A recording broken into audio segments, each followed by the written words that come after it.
সবাই দেখো মা আমাদের জন্য কি করেছে। হ্যালো এভরিওয়ান, চলে আসলাম একটা নতুন রেসিপি নিয়ে। আমি মোটা মোটা আলু বানিয়ে নিয়েছিলাম, এই দেখো এই সাইজভাবে কেটে নিয়েছি আমি। আর এটা লবণ দিয়ে আমি বাটিতে বসিয়ে দিলাম। ছেলে মেয়েতে খুব জিদ করছিল যে ফ্রেঞ্চ ফ্রাই খাবে। আর সত্যি কথা, এত গরম পড়েছে, গরমে দোকানের খাবারের থেকে বাড়িতে খাবার খাওয়াটাই ভালো। তো ওই জন্যই আমি আজকে ছেলের জেদেই আজকে বানিয়েছিলাম ফ্রেঞ্চ ফ্রাইটা। তো এই দেখো আমি জল ঝরতে দিয়েছি, ওটা 5 মিনিট মতন আমি ফুটিয়ে নিয়ে এই দেখো জলটা ঝরিয়ে নিয়ে তারপরে আমি দেখো ঝুড়িতে ঢেলে দিয়েছি। জলটা, গরম জলটা যাতে একটু না থাকে, তো ওই জন্য ওটাকে ঠান্ডা জলে ভালো করে ধুয়ে নিচ্ছি।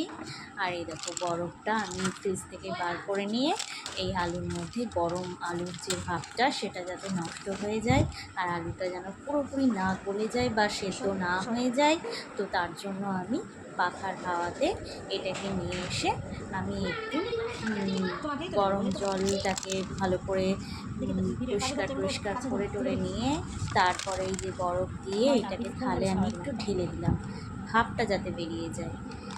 তো বাচ্চারা বুঝতেই পারছো এইসব খাবার খেতে ভালোই বাসে, আর এটা মুচমুচে খাবার, বেশ গরম গরম ভালোই লাগে খেতে। তো আশা করি সবাই দেখবে আমার ভিডিওটা, কেমন লাগলো একটু জানিও সবাই। তো আমি যেগুলো করছি সেভাবে করে দেখো, যে অনেকটাই সহজ হবে। তো এরকম বরফের জলটাও আমি ভালো করে ঝরিয়ে নিলাম, গরম ভাবটা বেরিয়ে গেল। তারপরে এই দেখো জলটাকে ভালো করে আমি ঝরিয়ে টরিয়ে নিয়ে এই দেখো পেপারের মধ্যে আমি একটু বিছিয়ে দিচ্ছি, যাতে পেপারে কী হয় জলটা শুষে নেয়। তো ওই জন্য ভালো করে পাখার হাওয়া তো চলছেই, আর এই দেখো আলুগুলোকে বিছিয়ে দিচ্ছি। আর ওরা ফ্রেঞ্চ ফ্রাই খাওয়ার জন্য এই দেখো ব্যস্ত হয়ে গেছে। আর একটা ছবিও আমি তুলে নিয়েছিলাম। তো এই দেখো তারপর এটাকে একটু ময়দা দিলে ভালো হয়। তো ময়দা, আর যাদের ধরো কর্নফ্লাওয়ার আছে তারা দেবে, আর আমার যেহেতু ছিল না বাড়িতে, তো ওই জন্য আমি একটু ময়দা মিশিয়ে নিয়েছি যাতে জল ভাবটা না থাকে, শুকনো হয়ে যায় আলুটা। এরকম ভালো করে প্রত্যেকটা আলুর মধ্যে আমি ভালো করে মাখিয়ে নিচ্ছি।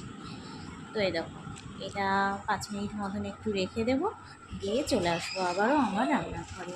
তো এরকম কড়াইটা বসিয়ে দিয়েছি, আর এই দেখো ফার্চিন কাচ্চিখানি তেল আমি ব্যবহার করি। তো তো ওই দেখো কড়াই ভালো করে গরম করে নিলাম কড়াইটা আগে, তারপরে আমি তেলটা দিয়েছি। আর এই দেখো ধোয়া ভাবটা ভালো মতো গরম হয়ে যাবে, ধোয়া ভাবটা আসবে, তারপর আমি ওই একটা তেলের উপরে ছেড়ে দিয়ে দেখবো যে কেমন হচ্ছে জিনিসটা, গরমটা কেমন হয়েছে।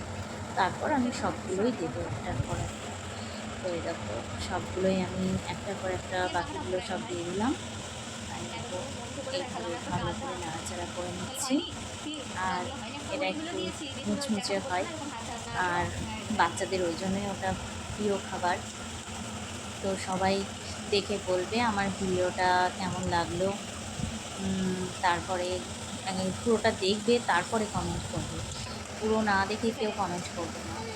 তো তবেই তোমরা বুঝতে পারবে যে ফ্রেঞ্চ ফ্রাইটা কীরকমভাবে করতে হয়। যারা জানো না, নতুন নতুন রান্না করছো, নতুন নতুন সদ্য বিবাহিত, কিছুই জানো না, তারা দেখো ভালো করে শিখবে। আর আমরা তো বাইরের খাবার, অর্ডার করা খাবার তো খুবই খাই, কিন্তু তবুও বাড়িতে করে দেখবে একটা আলাদা রকম স্বাদ লাগে, না কি আমি জানি, এরকম একটা ভাব মনে হবে নিজের। তো এই দেখো ওই জন্য আমিও করে ফেলেছিলাম। তো এই দেখো যেহেতু 3বারে আমি করেছি, তো ওই জন্য একবার হয়ে যাওয়ার পর আবার আর একবার দিয়ে মধ্যে আর একবার দিয়েছিলাম আমি।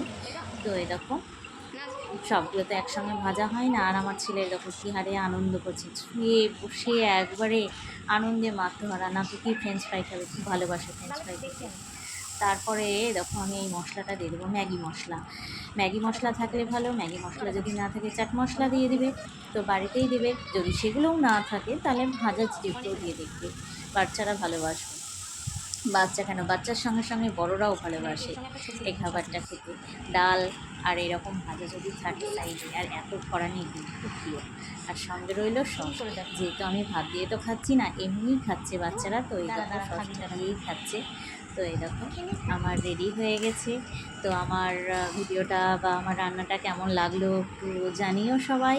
তো এই দেখো ছেলে মেয়ে বসে পড়েছে খেতে। তো যারা নতুন নতুন জানছো তারা অবশ্যই দেখো। তো এই দেখো একটা ছবিও তুলে নিয়েছি, আর ফ্রেঞ্চ ফ্রাইয়ের থালাটাকেও আমি ভালো করে সাজিয়ে নিয়েছিলাম। তো আজকের মতন টাটা, নেক্সট ভিডিও নিয়ে চলে আসবো, বাই।